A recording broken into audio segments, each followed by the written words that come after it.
नमोऽस्तु सूर्याय सहस्ररश्मये सहस्रशाखान्वितसम्भवात्मने सहस्रयोगोद्भवभावभागिने सहस्रसङ्ख्यायुगधारिणे नमः।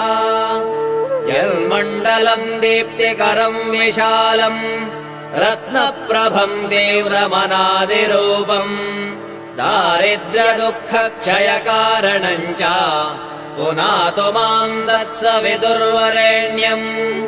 यन्मण्डलम् देवगणैः सुपूजितम् विप्रैः स्तुतम् भावनमुक्तिकोविदम् तम् देवदेवम् प्रणमामि सूर्यम् पुनातु माम् तत्सवितुर्वरेण्यम्।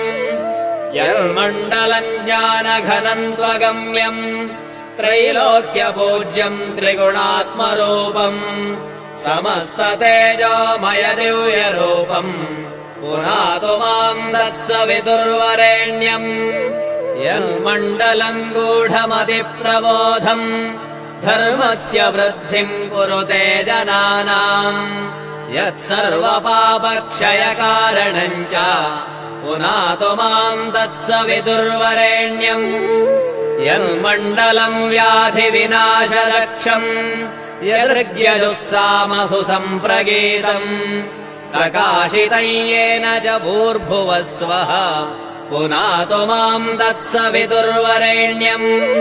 यन्मण्डलम् वेदविदो वदन्ति गायन्ति यच्चारणसिद्धसङ्घाः यद्योगिनो योगजुषाम् च सङ्घाः पुनातु माम् तत्सवितुर्वरेण्यम्।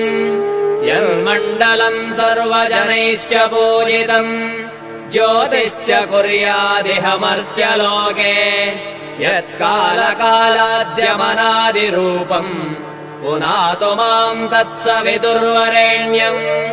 यन्मण्डलम् विष्णुचतुर्मुखाख्यम् यदक्षरम् पापहरम् जनानाम् यत्कालकल्पक्षयकारणम् च पुनातु माम् तत्सवितुर्वरेण्यम्।